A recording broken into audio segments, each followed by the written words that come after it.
प्रिय छात्रों, आज मैं आपको रामायण के विषय में कुछ बताना चाहता हूँ।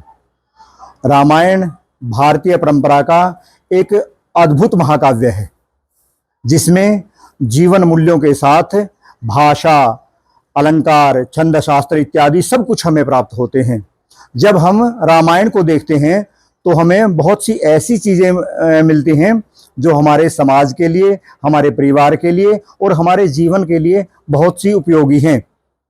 सर, हमें रामायण से क्या शिक्षा मिलती है? बिल्कुल बेटा, रामायण से हमें सबसे बड़ी शिक्षा मिलती है त्याग की, कि वो मर्यादा पुरुषोत्तम जो राम हैं, उन्होंने अपने पिता के एक वचन की खातिर 14 वर्ष के लिए वन में जाना स्वीकार कर लिया।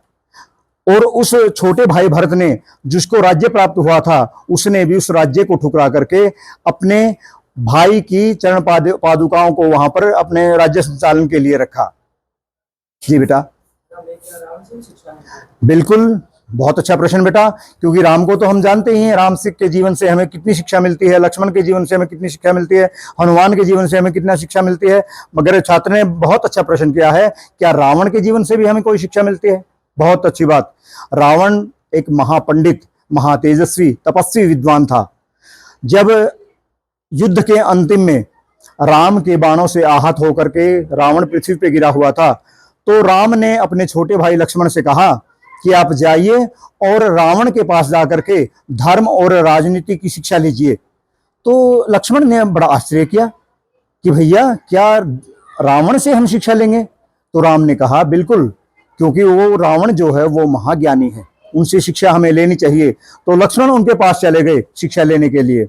तो शिक्षा लेने के लिए जाके उनके सिर की तरफ खड़े हो गए और उन्होंने कहा कि हे रावण, मैं राम का छोटा भाई लक्ष्मण आया हूं, आप मुझे धर्म और राजनीति की शिक्षा दें।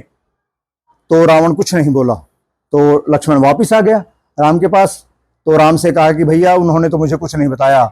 तो राम ने कहा कि कहाँ खड़े हुए थे आप जाके? तो उन्होंने कहा कि मैं तो सिर की तरफ खड़ा हुआ था।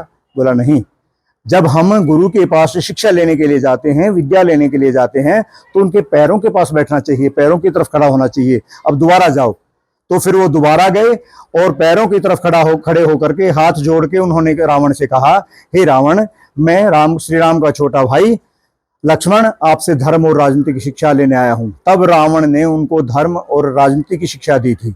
तो इस प्रकार हमें पता चलता है कि कोई व्यक्ति कितना भी हो सकता है वो नकारात्मक हो, मगर कुछ न कुछ सकारात्मक अंश उसमें विद्यमान होते हैं। हमें उस व्यक्ति से उन अंशों को ग्रहण करना चाहिए।